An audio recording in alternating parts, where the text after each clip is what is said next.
नमस्कार दोस्तों, stock market studies में फिर से एक बार आपको स्वागत है। तो आज मैं बात करने वाला हूँ रिलायंस के बारे में, क्योंकि रिलायंस से जो नया एक न्यूज़ आया है, बहुत बड़ा एक ब्रेकिंग न्यूज़ यहाँ पे आ चुके हैं। तो इस ब्रेकिंग न्यूज़ के आपके सामने मैं पब्लिश करूँगा, मतलब पूरा डिटेल्स में आपको दिखाऊँगा, क्योंकि रिलायंस ने फैसला लिया है कि जियो का आईपीओ लाएगा। क्योंकि देखिए, आप देख सकते हैं टेलीकॉम सेक्टर में जितने सारे कंपनीज़ हैं, वहाँ पे एयरटेल और वोडाफोन आइडिया, ये दोनों ही कंपनी का आईपी मतलब स्टॉक मार्केट में लिस्टिंग देखने को मिल रहा है। तो अभी सिर्फ़ के सिर्फ़ जियो ही जो है, जो मार्केट में नहीं है। मगर आप अलग से जियो में इन्वेस्ट नहीं कर पाएँगे। आपको ये जियो में निवेश करना है, तो आपको रिलायंस के ऊपर ही निवेश करना होगा। तो इसीलिए रिलायंस इंडस्ट्रीज़ ने डिसाइड किया है कि जियो का आईपीओ ले आएगा और जियो के माध्यम से मार्केट में आपको लिस्टिंग करने का मौका भी मिलेगा। तो देखिए, आईपीओ तभी ले आया जाता है कि जब मार्केट बुल रन में चल रहा है, मार्केट तेज़ी में भाग रहा है, उसी टाइम पे ही आईपीओ लिया जाता है। क्योंकि अगर उस टाइम पे आईपीओ लेके आ जाए, तो अच्छा खासा एक उछाल देखने को मिल सकता है। तो आईपीओ के डिटेल्स में यहाँ पे जानकारी पूरा देने वाला हूँ। तो आप सभी जानते हैं जियो के बारे में, तो जियो का आईपीओ यहाँ पे आने वाला है। इसी का एक न्यूज़ के माध्यम से पब्लिश किया गया है। देखिए कब आएगा, किस तरीके से आईपीओ का साइज़ होगा, सारे के सारे इन्फॉर्मेशन अभी तक अवेलेबल नहीं है। सिर्फ़ आपको जानकारी देने वाला हूँ, क्योंकि इस आईपीओ आ जाए तो एक मार्केट में एक ज़बरदस्त हलचल देखने को मिलेगा। क्योंकि जियो का आईपीओ बहुत दिनों से आने के लिए बहुत बार न्यूज़ पब्लिश किया गया था। पिछले बार भी एक न्यूज़ पब्लिश किया गया था कि बाहर की कंट्री में, मतलब अमेरिकन बाज़ार में भी जियो का आईपीओ लॉन्च किया जाएगा, इस तरीके से कुछ बातें चल रहा था। तो वो तो बात अभी तक फाइनलाइज़ नहीं हुआ। तो ये जो बात किया जा रहा है जियो आईपीओ इंडिया में लॉन्च करने के लिए, तो मुझे लगता है इस आईपीओ हो सकता है, क्योंकि इसका मतलब ज़्यादातर चांसेस है। तो उसी के बारे में बात करूँगा, तो वीडियो को पूरा देखना, क्योंकि मैं यहाँ पे पूरा डिटेल्स में आपको बताने वाला हूँ। और अभी तक आपने इस चैनल को सब्सक्राइब नहीं किया तो ज़रूर सब्सक्राइब कर लीजिए, क्योंकि आपको daily basis stock market information, IPO का डिटेल्स और अदर्स डिटेल्स और टेक्निकल चार्ट के बारे में जानना है, तो इस चैनल में बने रहिए। तो चलो फटाफट देख लेते हैं आज के आईपीओ के बारे में। तो यहाँ पे जो न्यूज़ के सामने पब्लिश किया गया है, यहाँ पे देख सकते हैं द इकोनॉमिक टाइम्स से इस न्यूज़ को पब्लिश किया गया है। और ऑब्वियसली जो बताया जा रहा है यहाँ पे, Reliance Jio likely to go public this year says CLSA. तो दिस ईयर मतलब कौन-सा? 2022। 2022 इस सालों में ही आईपीओ आने वाला है। कब आएगा? कितना आईपीओ का साइज़ रहेगा? इसका तो कोई भी पता नहीं। तो अभी जो फ़िलहाल इसका जो बातें चल रहा है, उस बात को लेके मार्केट में बहुत हलचल है। तो इसीलिए रिलायंस में इतना तेज़ी देखने का भी पीछे कारण भी जो है, वो है एक्चुअली ये जो न्यूज़ है, इसके न्यूज़ के चलते हुए ये देखने को मिला है। तो आईपीओ का जो न्यूज़ यहाँ पे आया है, आप देख सकते हैं कैलेंडर 2022, मतलब 2022 के अंदर ही is likely to see, likely बताया जा रहा है, मतलब अभी तक कन्फर्मेशन नहीं है। आईपीओ आएगा, कितना आएगा, सारे के सारे इन्फॉर्मेशन अभी भी डिस्कस किया गया नहीं है, अभी भी पब्लिश नहीं किया गया है। तो सिर्फ लाइकली बताया जा रहा है कि आ सकते हैं। तो यहाँ पे देखिए, see the much awaiting listing of the Reliance Industries, जो रील जिसका नाम है telecom unit. Obviously telecom unit को क्या करने वाला है, जियो। इसका टेलीकॉम यूनिट सिर्फ एक ही है, Jio. An event that could be a यहाँ पे देखिए पोजिशनल टेलीकॉम सेक्टर क्रिस्टल्स। तो यहाँ पे देखिए जो सीएलएसए सेट बताया जा रहा है उसके माध्यम से। तो यहाँ पे देख सकते हैं 2022 will be see big event lead by the 5G spectrum auction in the likely March initial public offer.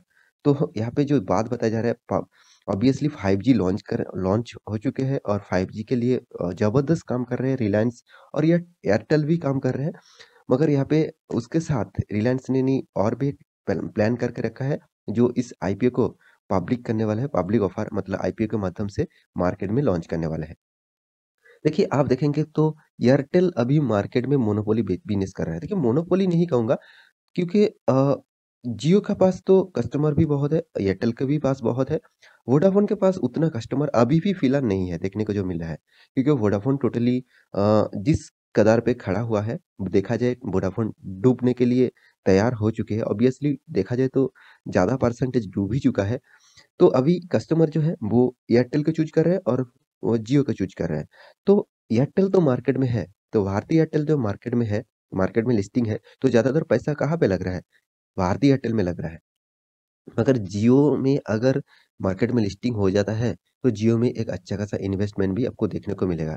तो उसके प्रेशराइज़ किसके ऊपर पड़ेगा? भारती एयरटेल के ऊपर ज़्यादातर पड़ने वाला है।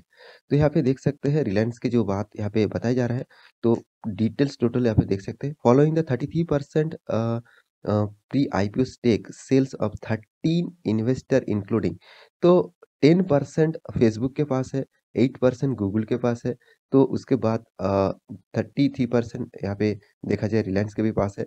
तो ग्लोबली ब्रोकरेज यहाँ पे बात कर रहे हैं इस चीज़ के ऊपर जो आईपीओ आने वाला है। तो कंपनी के बारे में कुछ डिटेल्स यहाँ पे आपको दिखा दूँ तो यहाँ पे देख सकते हैं टॉप 100 जितने सारे कंपनीज़ हैं ऑल ओवर इंडिया का, मैं दूसरी कंट्री की बात नहीं कर रहा हूँ, ऑल ओवर इंडिया का। नंबर 1 पोज़ीशन में कौन है? रिलायंस इंडस्ट्रीज़ है।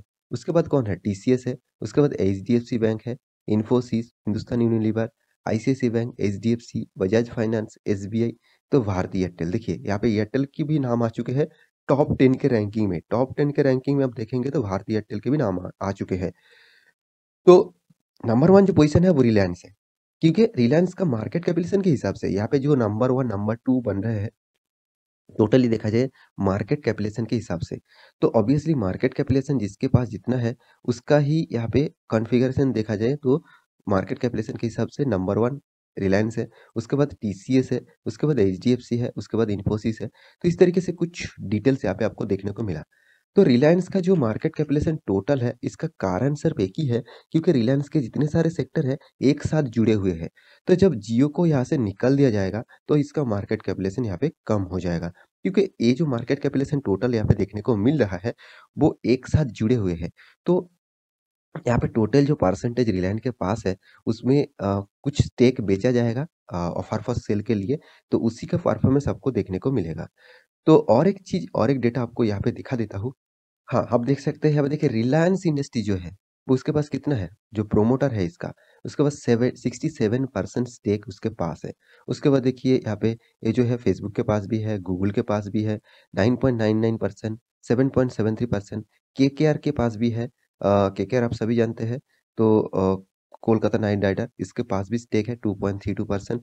और यहाँ पे देखिए विस्ता इक्विटी इसके पास भी है, पब्लिक इन्वेस्टमेंट फंड के पास भी है, एसएलपी पार्डवुड के पास भी है। तो बहुत सारे दिग्गज इन्वेस्टर के पास टोटल 100 कैपेसिटी 100 शेयर्स सारे के सारे पास है। तो देखा जाए रिलायंस इंडस्ट्रीज़ के पास कितना शेयर है? 67% रिलायंस इंडस्ट्रीज़ के पास है। तो इस 67% जो पास है, अगर रिलायंस को इसमें से जियो का परसेंटेज मार्केट में ऑफ़र करना ही है, तो इसमें से कितना परसेंट निकलना चाहिए? ऑब्वियसली देखा जाए कंपनी तो 51% से ज़्यादा सेल नहीं करेंगे, क्योंकि 51 से ज़्यादा सेल कर देंगे तो कंपनी की हिस्सेदारी 51% से कम हो जाएगा, तो कंपनी के हाथ से सारे के सारे चीज़ चल जाएगा, मतलब चला जाएगा। कंपनी कोई भी डिसीज़न ले नहीं पाएँगे। तो तो रिलायंस नहीं चाहेंगे उसका 51% से ज़्यादा यहाँ पे स्टेक बेचा जाए। तो देखा जाए उसके पास जो अभी तक जो शेयर्स है, वो 67% है। कुल मिलाकर मैं एक अप्रॉक्सिमेट आपको बता रहा हूँ। उनमें से अगर उसके पास 51% वो रख के बाकी शेयर आपको रिलायंस मतलब जियो के हिसाब से बेचेंगे, तो करीबन-करीबन यहाँ पे देखा जाए तो करीबन 16% तक शेयर उसके बचेंगे। तो 16% शेयर को उसको बेचना होगा रिलायंस के माध्यम से। हाँ, ये 16% टोटल बेचेंगे कि उससे कम बेचेंगे वो बात की बात है। 16% कोई छोटा-मोटा अमाउंट नहीं है, बहुत बड़ा अमाउंट बहुत बड़ा अमाउंट होगा यहाँ पे। तो तो कितना परसेंटेज रिलायंस बेचेंगे, कितना परसेंटेज जियो के लिए अलॉटमेंट होगा, वो सारे के सारे जब तक सेबी के पास फाइल जमा नहीं पड़ेंगे, तब तक पता नहीं चलेगा। तो जब इसके ऊपर अलग से डिटेल्स डेटा आ जाएगा, मैं इसके ऊपर अलग से वीडियो बना दूँगा। तो मैं सिर्फ़ एक ही चीज़ कहूँगा, जियो का आईपीओ आने के बाद मार्केट में ज़बरदस्त एक हलचल देखने को मिलेगा, ज़बरदस्त बाइंग भी होगा जियो के ऊपर, क्योंकि जियो जिस तरीके से मार्केट को कैप्चर कर रहा है, उसके हिसाब से और रिलायंस का इतना बड़ा एक सेक्टर भी है, इतना इतना बड़ा एक कंपनी मतलब सब्सिडियरीज़ कंपनी भी बोल सकते हैं। तो इस कंपनी के ऊपर सारे के सारे इन्वेस्ट करना चाहेंगे। तो अभी से आप पैसा तैयार रखना, अगर जियो का आईपीओ इस 2022 में आ जाता है, तो आपके लिए एक चांसेस होगा अच्छा खासा पैसा कमाने का। तो मेरे कहने का मतलब है, जो वोडाफ़ोन आइडिया वो तो टोटली डूब चुके हैं। और तो बचे-खुचे जो रहेंगे तो एयरटेल एंड जियो, ये दोनों ही रहेंगे। तो इस दोनों के ऊपर मार्केट में कुछ खेल देखने को आपको मिलेगा। तो मुझे लगता है इस दोनों कंपनी के ऊपर स्टडी करना चाहिए। वोडाफ़ोन आइडिया को छोड़ ही दीजिए, वो जिस तरीके से अभी परफ़ॉर्मेंस कर रहे हैं, कभी भी ना कभी आपको डूबने को देखने को मिलेगा और आपका पैसा भी फँस जाएगा। तो मुझे लगता है इस कंपनी से आप दूरी रहे तो अच्छा है। तो आशा करता हूँ सारे जानकारी आपको मिल चुका है। तो मेरे इस वीडियो को अच्छा लगे तो लाइक करना, दोस्तों के साथ शेयर करना और चैनल को सब्सक्राइब भी करना। मिलते हैं अगले नया स्टॉक लेकर और नया आईपीओ लेकर, तब तक के लिए अच्छे से रहिए, अपने ख्याल रखिए। Bye bye.